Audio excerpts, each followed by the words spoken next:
नमस्कार, आप देख रहे हैं न्यूज नेशन। अगले आधे घंटे में देश और दुनिया की हर खबर होगी सीधी सपाट रफ्तार से भरी हुई कट टू कट। सबसे पहले बात करते हैं म्यांमार के एक फेस्टिवल की, जहां पर दर्दनाक हादसा उस वक्त हुआ जब हॉट एयर बलून आतिशबाजी लेकर हवा में उड़ रहा था। अचानक से वो फट गया और लोग झुलस गए। आसमान में आतिशबाजी करता है बलून कब फट गया, किसी को अंदाजा ही नहीं लगा और जैसे ही 300 फीट की ऊंचाई से धड़ाम से गिरा, चारों ओर अफरा तफरी मच गई और बलून से पटाखे चारों ओर फूटने लगे। बलून के अंदर करीब 50 किलो बारूद था, जिससे आतिशबाजी होनी थी। तस्वीरें म्यांमार के टोंगिया शहर की हैं, जहां पिछले हफ्ते फेस्टिवल में हुए हादसे की एक और तस्वीर सामने आई है। जिस जगह यह हादसा हुआ वहां भारी भीड़ जमा थी। ऐसे में आतिशबाजी के बाद बलून के फटने से भगदड़ मच गई और कई लोग उसकी चपेट में आ गए। आधा दर्जन से ज्यादा लोग जख्मी हुए हैं। म्यांमार के इस फेस्टिवल में हर साल हॉट एयर बलून उड़ाया जाता है, लेकिन इस साल इस फेस्टिवल में बड़ा हादसा हो गया। पंजाब यूं तो हाई अलर्ट पर है अमृतसर में निरंकारी भवन के हमले के बाद, लेकिन उसके बावजूद भी जिस तरह से लुधियाना में एक शख्स को निशाना बनाया गया, फायरिंग की गई, वो सवाल उठाता है वहां की पुलिस और व्यवस्था पर। वारदात लुधियाना में शिमलापुर इलाके की है। मेड की चक्की के पास ये बदमाश पहले तो सड़क पर घूमता रहा। उसने अपना चेहरा ढक रखा था और उसके निशाने पर था डॉगी को टहलाता ये शख्स। जैसे ही वो शख्स सड़क पार कर दूसरी ओर जाता है, तेजी से बदमाश आगे बढ़ता है, जेब से पिस्टल निकालता है और फायर कर देता है। बताया जा रहा है कि गोली इस शख्स के सर के पिछले हिस्से में लगी है और अस्पताल में उसका इलाज चल रहा है। लेकिन हैरानी की बात यह है कि पंजाब में अलर्ट के बावजूद बदमाश पैदल ही फरार हो जाता है, लेकिन न तो उसे किसी स्थानीय शख्स ने रोका, न पुलिस वहां मौजूद थी। अब सीसीटीवी फुटेज के बिना पर पुलिस इसकी तलाश में जुट गई है। पुलिस को शक है मामला आपसी रंजिश का है। उत्तर प्रदेश में कानून व्यवस्था लगातार सवालों के घेरे में होती है और प्रयागराज में जब बीजेपी के वरिष्ठ नेता राजू शुक्ला के घर को निशाना बनाया जाए, फायरिंग की जाए, बम फेंके जाए, तो सवाल उठने लाजमी है। ये तस्वीरें गवाह हैं कि प्रयागराज में बीजेपी नेता के घर पर बम फेंकने वाले हमलावर कितने बेखौफ थे। बदमाशों ने कई राउंड फायरिंग भी की। इसके बाद पत्थर से घर के बाहर खड़ी गाड़ी को भी निशाना बनाने लगे।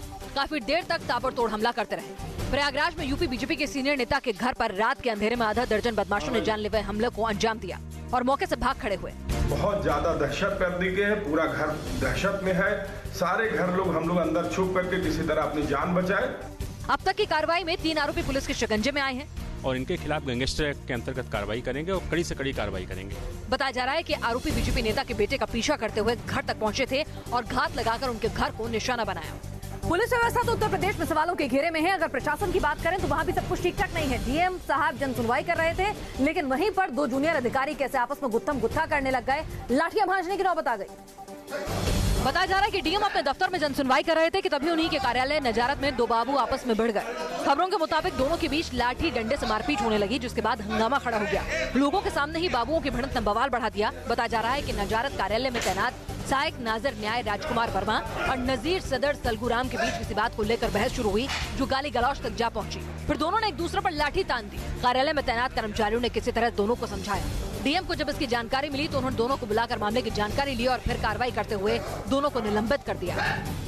जम्मू कश्मीर में राज्यपाल ने कुछ ऐसा मास्टर स्ट्रोक खेला, न तेरी न मेरी सरकार बनी, लेकिन आरोप प्रत्यारोप का दौर जो है जमकर चल निकला है। राम माधव ने पीडीपी और एनसी के बेमेल गठबंधन को पाकिस्तान से बताया हुआ, पाकिस्तान के इशारे पर किया गया कदम बढ़ाया, तो उमर अब्दुल्ला ने भी सवाल खड़े कर दिए, सबूत दिखाएं वरना आरोप वापस लें। महज 2 घंटे के बीच जम्मू कश्मीर में सरकार बनाने की कोशिशें धराशायी हो गई तो जुबान तल्ख होने लगी। राज्यपाल की कार्रवाई सीधे तौर पर विपक्ष के निशाने पर है और बीजेपी के नेता फैसले का बचाव करते हुए संगीन आरोप जड़ रहे हैं। बीजेपी महासचिव राम माधव ने कांग्रेस एनसी पीडीपी की सरकार बनाने की कोशिश में पाकिस्तान का एंगल जोड़ दिया। आरोप लगाया कि सरकार बनाने के निर्देश पाकिस्तान से मिले हो सकते हैं, तो पीडीपी एनसी आग बबूला हो गई। लोकल बॉडी इलेक्शंस में आपको बॉर्डर के पास इंस्ट्रक्शन आया कि पार्टिसिपेट मत करो, आपने बॉयकॉट किया। अब इंस्ट्रक्शन शायद आया होगा कि नहीं सरकार बनाओ, सरकार बनाने के चक्कर में जा रहे हैं। सबूत लेके लोगों के सामने आए और दिखाएं कहां पे हम पाकिस्तान के इशारों पे चलते हैं। जब तक हम इनके साथ सरकार बनाएं तो हम हिंदुस्तानी हैं, हम इनके साथ सरकार में नहीं है तो हम पाकिस्तानी बन जाते हैं। बीजेपी के इस पाकिस्तान एंगल पर सियासत थमती नजर नहीं आ रही। उमर अब्दुल्ला आरोप साबित करने या माफी मांगने को कह रहे हैं और बीजेपी अपनी बातों पर अड़ी है, तो जम्मू कश्मीर के सर्द मौसम में सियासत खूब गर्मा रही है। राम माधव ने अपना बयान जरूर वापस ले लिया है, लेकिन इस बीच आपको ये भी बता दें कि मास्टर स्ट्रोक जिसे राज्यपाल का कहा जा रहा है वो सवालों के घेरे में है और उनके पद की गरिमा को लेकर सवाल उठे हैं। अब वो अपनी सफाई दे रहे हैं। सतपाल मलिक ने अपनी सफाई देते हुए क्या कहा? राज्यपाल की ये भी दलील है कि जम्मू कश्मीर में सरकार बनाने को लेकर पिछले कई दिनों से खरीद फरोख्त की बात सामने आ रही थी। उनका ये भी कहना है कि पीडीपी, कांग्रेस और एनसी कई दिनों से विधानसभा भंग करने की मांग भी कर रहे थे। इसमें से जो निकलना था वो एक अपॉर्चुनिटी सरकार निकलती, तीसरे दिन उनके झगड़े होते, बहुत सारी खराबियां होती। दूसरी तरफ पीडीपी और नेशनल कॉन्फ्रेंस ने इस फैसले पर सवाल उठाई।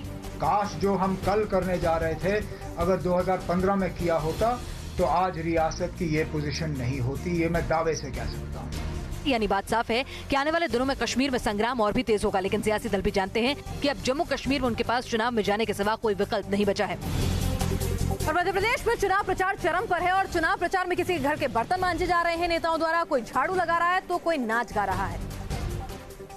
एमपी में कांग्रेस के बड़े नेता ज्योतिरादित्य सिंधिया की ये तस्वीर देखिए। दमोह के पटेरा में एक चुनाव रैली में सिंधिया गले में नींबू मिर्ची की माला पहने नजर आए। रायसेन के उदयपुर की ये तस्वीरें देखिए। झांझ मंजीरा बजाते और थिरकते ये कांग्रेस के प्रत्याशी देवेंद्र पटेल हैं। इलाके के लोगों को अपने साथ जोड़ने के लिए नेताजी मढ़ई मेले में पहुंचे और लोगों के साथ नाचने लगे।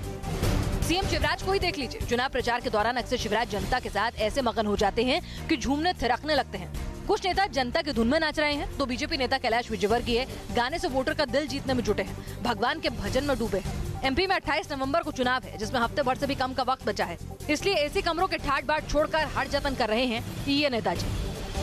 धर्म को लेकर राजनीति पूरे देश भर में हो रही है, लेकिन बच्चों को भी अब इसका शिकार बनाया जा रहा है। किस तरह से अंबाला में एक मर्सी होम अवैध तरीके से चल रहा था, जेजे कानून का उल्लंघन हो रहा था, साथ ही साथ वहां पे बच्चों के धर्म परिवर्तन के भी आरोप लगे। दरअसल इस मर्सी होम को साल 2016 में ही बंद कर दिया गया था, लेकिन अधिकारियों की लापरवाही से आज भी चल रहा था। बताया जा रहा है कि मर्सी होम में आने वाले ज्यादातर बच्चे हिंदू धर्म के थे, लेकिन जब इसकी जांच की गई तो यहाँ रिकॉर्ड में सभी बच्चों के नाम के आगे मसीह लिखा हुआ था। कहा जा रहा है कि यहाँ बच्चों से विशेष धर्म की प्रार्थना करवाई जा रही थी, जिसके बाद जाँच टीम ने अपनी रिपोर्ट में इसकी नोटिंग की और फिर कार्रवाई करते हुए वहाँ से 26 बच्चों को रेस्क्यू करवाया। द्वारा जो निरीक्षण किया गया उसकी पूरी रिपोर्ट फाइल पर है, जिसे सीनियर अधिकारियों को समय समय पर प्रस्तुत किया गया और उस पर यही निर्देश मिले हैं कि इसको हम रजिस्टर्ड नहीं कर सकते। प्रशासन का कहना है कि यहाँ जेजे एक्ट का उल्लंघन किया जा रहा था और मर्सी होम के लड़के लड़कियों को एक साथ रखा जा रहा था, जिसके बाद कार्रवाई की गई। बताया जा रहा है कि बच्चे यहाँ से जाने को तैयार नहीं थे और टीम को भारी विरोध का सामना करना पड़ा। हालांकि मर्सी होम के संचालक ने सभी आरोपों को गलत बताया। दलीलों के इस दंगल के बीच प्रशासन बच्चों का रेस्क्यू कर चुका है और इन सभी का मेडिकल करवाकर उन्हें करनाल भेज दिया गया है। और बिहार के जमुई जिले में डीएम साहब और उनकी पत्नी के बीच की कलह किस तरह से मीडिया के सामने आ गई। पत्नी घर पहुंची, डीएम साहब मिलने से इनकार करते नजर आए, ताला लगाकर चलते बने, बोला मामला कोर्ट में है, मैं तो तलाक चाहता हूं। बिहार के जम्मू में जमीन पर पेपर बिछाकर डीएम साहब की पत्नी यूं ही घंटों बैठी रही, पर घर के अंदर जाने की आरजू पूरी न हो सकी। डीएम धर्मेंद्र कुमार और उनकी पत्नी के रिश्तों की तलखी इस कदर बढ़ चुकी है कि डीएम साहब ने घर के अंदर बुलाना तो दूर, मिलने की इच्छा भी नहीं जताई। ऊपर से आवास के गेट पर ताला तक जड़ दिया। यहाँ अपने पति के पास रहने आई हूँ। पिछले 7 घंटे से मुझे यहाँ बाहर बिठा दिया गया है और उल्टा मेरे मुंह पे दरवाजा बंद करके ताला लगा दिया गया उनके आदेश अनुसार। दरअसल डीएम धर्मेंद्र कुमार और उनकी पत्नी के बीच तलाक तक की नौबत आ चुकी है। इसके लिए अदालत में अर्जी भी दाखिल हो चुकी है, लेकिन अब उनकी पत्नी अपनी मां के साथ मान मनव्वल के लिए पहुंची है। हमेशा से रहना चाहते थे उनके साथ, आज भी रहना चाहते हैं, इसलिए आज हाथ जोड़े बाहर खड़े हैं और ये हमारी बात को सुनने के लिए तैयार नहीं। सरकारी आवास के बाहर कई घंटों तक मैडम जमघट लगाए बैठी रही और बैरंग लौट गई। उधर डीएम की तरफ से कहा गया कि मामला कोर्ट में है और फैसले का इंतजार है। कहा चलती ट्रेन में लुटेरों ने मचाया आतंक और कहा मॉर्निंग वॉक के दौरान पेड़ से लटकी मिली लाश। जुर्म की दुनिया में क्या कुछ हो रहा है, crime cut to cut. UP के ललितपुर से कुछ दूर लुटेरों ने बरेली से इंदौर जा रही लोकमान्य तिलक एक्सप्रेस को निशाना बनाया। 2 लुटेरों ने चाकू के नोक पर कई महिला यात्रियों से जेवर लूटे। लाखों की लूट के बाद लुटेरे फरार हो गए। घटना के बाद ट्रेन को ललितपुर में रोककर जांच पड़ताल की गई। इस दौरान ट्रेन में सवार यात्रियों का गुस्सा भड़क गया। यूपी के बागपत में पुलिस ने एक ऐसे आरोपी को गिरफ्तार किया है जिसने अपने दिव्यांग दोस्त को पीट कर मौत के घाट उतार दिया और मौके से फरार हो गया। पुलिस ने जाल बिछाकर आरोपी को धर दबोचा। पुलिस के मुताबिक पैसों के लेन देन के विवाद में कत्ल को अंजाम दिया गया। गाजियाबाद के साहिबाबाद में शव मिलने से सनसनी फैल गई। पुलिस के मुताबिक हिंडन नदी के किनारे बने पार्क में मॉर्निंग वॉक के दौरान कुछ लोगों ने पेड़ से लटके शव को देखा और वो दंग रह गए। लोगों की सूचना पर पहुंची पुलिस ने शव को कब्जे में लेकर जांच शुरू कर दी। छत्तीसगढ़ के रायपुर में बैंक को 2.5 करोड़ का चूना लगाने वाले नाइजीरियन गिरोह पर शिकंजा कसा है। पुलिस ने गिरोह के छात्रों को गिरफ्तार किया है। आरोपी बैंक की साइट को हैक कर रकम निकालते थे और अलग अलग खातों में ट्रांसफर कर देते। अब तक कई बैंकों को चपत लगा चुके हैं। पुलिस के मुताबिक इस गिरोह के तार मुंबई तक फैले हैं, जिनकी धरपकड़ के लिए मुंबई पुलिस को अलर्ट कर दिया गया है। एमपी के गुना में सहकारिता विभाग में लोकायुक्त टीम ने छापा मारा। कार्रवाई में सहकारिता उपायुक्त 1 लाख की रिश्वत लेते रंगे हाथ पकड़ा गया। लोकायुक्त पुलिस ने रकम के साथ कुछ दस्तावेज भी जब्त किए हैं और आरोपी अधिकारी को पुलिस के हवाले कर दिया है। आगरा में बंदरों का आतंक जारी है। एक बार फिर एक महिला को निशाना बनाया और उसमें महिला की मौत हो गई। मामला फाउंड्री नगर इलाके का है। रात 8 बजे का वक्त था जब नमक फैक्ट्री में काम करने वाली पूनम पर कहर टूटा। वो टीन शेड के नीचे बैठकर काम कर रही थी। इसी दौरान वहाँ बंदरों का टोला निकला और दीवार पर चहलकदमी करने लगा। बंदरों के उछलने कूदने से दीवार का ऊपरी हिस्सा गिर पड़ा और ईंट पत्थर पूनम पर आ गिरे, जिसकी वजह से पूनम की मौत हो गई। फैक्ट्री के आसपास रहने वाले लोगों का कहना है कि यहाँ दिन भर भारी तादाद में बंदर रहते हैं और आए दिन ऐसा नुकसान करते रहते हैं। वहीं अभी तक प्रशासन बंदरों से निजात पाने के लिए वन विभाग से बातचीत ही कर रहा है, जबकि सिर्फ पिछले 9 दिनों में बंदरों ने 3 जानें ले ली हैं। 21 नवंबर को इटली से ताजमहल देखने पहुंची युवती मरियम को बंदर ने काट लिया। 13 नवंबर को 59 साल की पूनम देवी पर बंदरों ने हमला कर दिया। 12 नवंबर को आगरा में 12 दिन के बच्चे को मां की गोद से छीनकर बंदर ने मार डाला। लेकिन बंदरों से लोगों को बचाने का उपाय ढूंढने में प्रशासन अभी तक नाकाम है। महाराष्ट्र की फडणवीस सरकार को एक बार फिर किसानों के गुस्से से 2 चार होना पड़ा। आदिवासी समुदाय के किसान लामबंद होकर पहुंचे। आनंद फानन में मुख्यमंत्री ने उनको बुलाया, बातचीत की और लिखित भरोसा दिया कि मांगे जल्द मानी जाएगी। किसान और आदिवासी लोक संघर्ष समिति के बैनर तले बड़ी संख्या में किसान अपनी मांगों को लेकर प्रदर्शन के लिए पहुंचे थे, जिसके बाद सरकार की पेशानी पर बल आ गया। किसानों की मुख्य मांग लोड शेडिंग की समस्या, वनाधिकार कानून लागू करने, सूखे से राहत, न्यूनतम समर्थन मूल्य, स्वामीनाथन रिपोर्ट लागू करने को लेकर थी। किसानों के पैदल मार्च के बाद अब मुख्यमंत्री देवेंद्र फडणवीस ने ट्राइबल किसानों को भरोसा दिया है कि उनकी जमीन से जुड़े क्लेम्स का सेटलमेंट दिसंबर महीने तक कर दिया जाएगा। प्रदर्शन कर रहे किसानों की प्रतिनिधि मंडल ने विधानसभा में फडणवीस से मुलाकात की। महाराष्ट्र सरकार के मुताबिक किसानों के कुल 3,60,000 क्लेम्स मिले थे, जिनमें से 1,74,000 मामलों का निपटारा हो चुका है, जबकि फॉरेस्ट इक्विटी से जुड़े 12,000 में से 7700 मामले निपटाए जा चुके हैं और अब सरकार बाकी मामलों के भी जल्द निपटारे का लिखित आश्वासन दे रही है।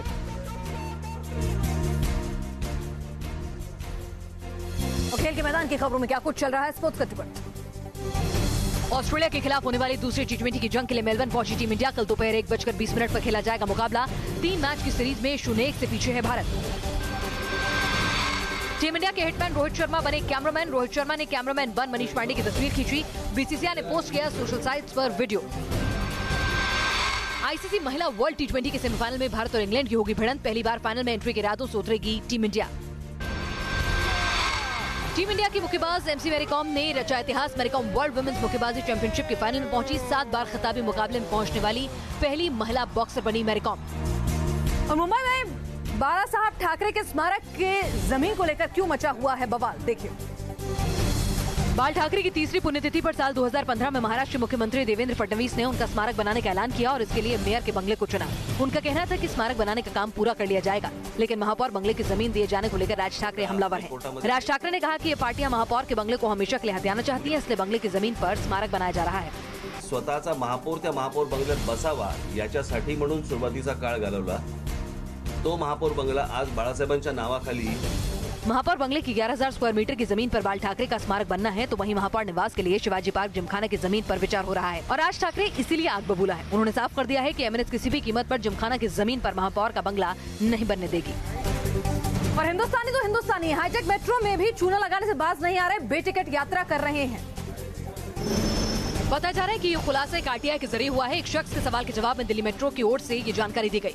दिल्ली मेट्रो की ओर से दी गई जानकारी के मुताबिक 1 जनवरी से 31 जुलाई तक 18,540 लोग बगैर टिकट के पकड़े गए और इनसे 24,10,200 रुपए जुर्माना वसूला गया। अब सवाल उठता है कि जिस मेट्रो में एंट्री ही टिकट से और टोकन से होती है, वहाँ हजारों लोग बेटिकट कैसे पहुँच गए। इस पर दिल्ली मेट्रो ने सफाई दी है कि कई बार एक ही टोकन में 2 लोग एंटर कर जाते हैं, तो कई बार लोग अपने टोकन खो देते हैं। ये सभी लोग बेटिकट में गिने जाएंगे। इतना ही नहीं, इन 7 महीनों में 1088 ऐसे मामले सामने आए जहां पर लोगों को पटरी पर चलते या ट्रैक पार करते हुए देखा गया। ऐसे लोगों से 1,63,200 रुपए जुर्माना वसूला गया। वहीं आरटीआई में 16 अक्टूबर 2017 से 31 जुलाई 2018 तक 4,286 लोगों का सामान मेट्रो में खोने की भी जानकारी मिली, जिसे मेट्रो ने बरामद किया, लेकिन महज 434 लोग अपने सामान को लेने आए, जबकि लगभग 90% यानी 3,852 लोगों का सामान मेट्रो के पास अभी भी पड़ा हुआ है, जिसे कोई लेने नहीं आया। हिंदुस्तान अमीर हो रहा है, लेकिन फिर भी हिंदुस्तान से पलायन जारी है। पिछले लगभग 27 सालों की बात करें तो 143% ज्यादा भारतीय हिंदुस्तान छोड़ के गए।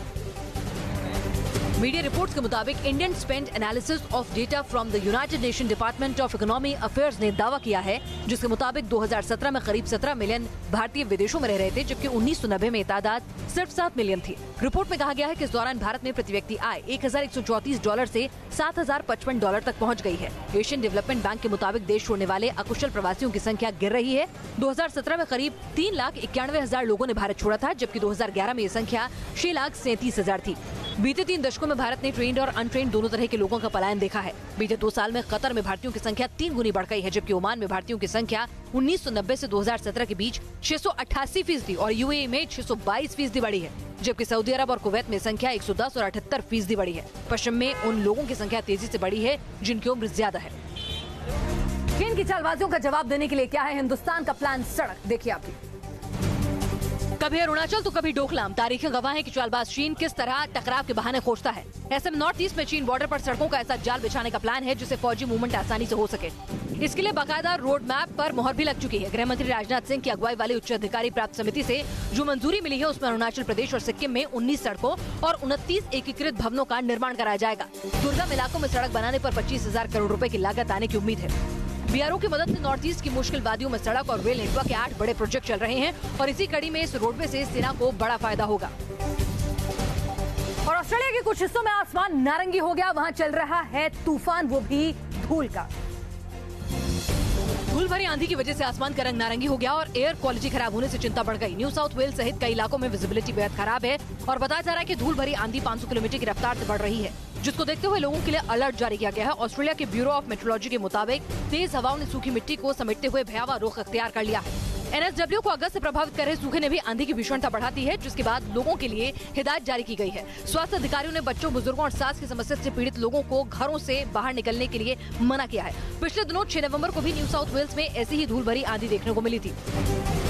और दुनिया की और अहम खबरें वर्ल्ड कप टुकट। भीषण आग से धधक रही कैलिफोर्निया में पिछले 18 घंटे से झमाझम बारिश हो रही है। खास बात यह है कि बारिश उन इलाकों में हो रही है जहां की लपटें अभी भी शांत नहीं हुई हैं। माना जा रहा है कि बारिश की वजह से आग से लड़ाई और आसान हो जाएगी और तेजी से बढ़ती आग का दायरा भी सीमित हो सकेगा। मैक्सिको में रेसलिंग के दौरान एक रेसलर को इतना गुस्सा आ गया कि उसने अपने कॉम्पिटिटर पर पत्थर से हमला कर दिया, जिससे पिवेटो नाम के रेसलर को गंभीर चोट लगी है। बताया जा रहा है कि कुर्सीवार से रेसलर इतना तमतमा गया कि उसने फ्लोर पर रखे बड़े पत्थर से सर पर वार कर दिया। जख्मी रेसलर को हॉस्पिटल में भर्ती कराया गया है, जहां उसकी हालत नाजुक बनी हुई है। चीन में ट्रैफिक पुलिसकर्मियों का धक्का मार वीडियो सोशल मीडिया पर खूब वायरल हो रहा है। दरअसल एक स्कूल बस सड़क पर अचानक खराब हो गई थी और फिर क्या था, ड्यूटी पर तैनात 3 पुलिसकर्मी आगे आए और बस को धक्का मारकर काफी दूर तक ले गए। इसके बाद क्रेन के जरिए बस डिपो तक भेजी गई। अमेरिका के राष्ट्रपति डोनाल्ड ट्रंप ने अंतर्राष्ट्रीय बाजार में कच्चे तेल की कम कीमतों के लिए सऊदी अरब को धन्यवाद कहा। अपने पैगाम में ट्रंप ने कहा कि प्रमुख तेल उत्पादक एवं निर्यातक देश की रणनीति से दुनिया को फायदा होगा।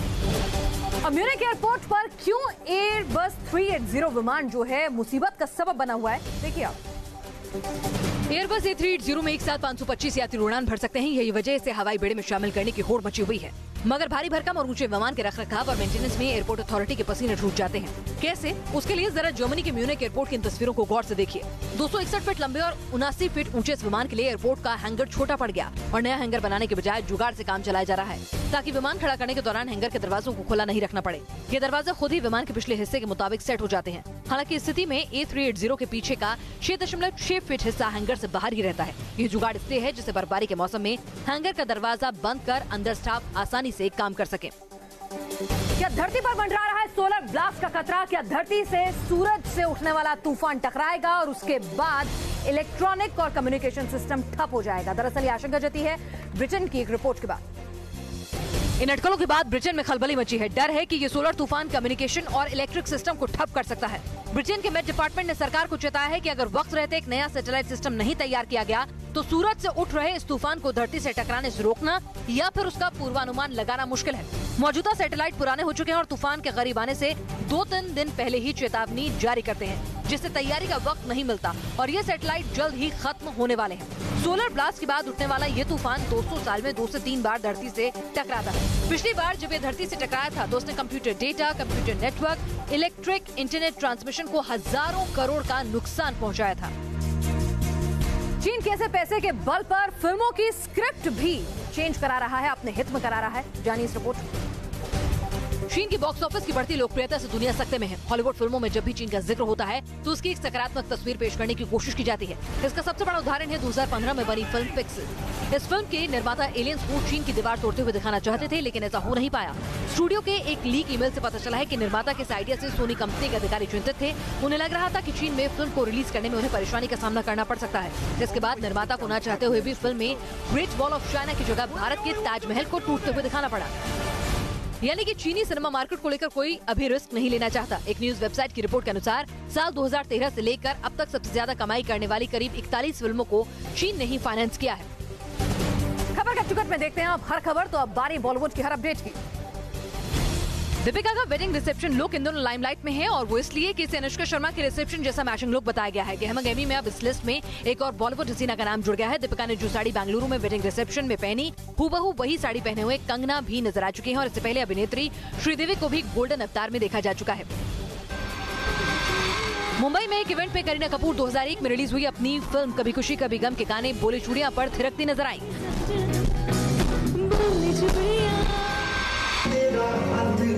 बिग बॉस के एक्स कंटेस्टेंट और newly wed couple Prince Narola और युविका चौधरी का भी एक रोमांटिक डांस वीडियो वायरल हो रहा है। वीडियो में प्रिंस युविका को पंजाबी गाने पर डांस कर स्पेशल फील कराने में जुटे हैं। जैकलीन का एक और चैलेंज इंस्टा पर शेयर किए गए वीडियो में देखने को मिला। जैकलीन पियानो पर अपनी उंगलियों का जादू बिखेरती नजर आई। कैचवर्ड आगे पीछे चल रहे थे। तो आपने देखी देश और दुनिया की हर खबर सीधी सपाट रफ्तार से भरी कट टू कट। आज के लिए बस इतना।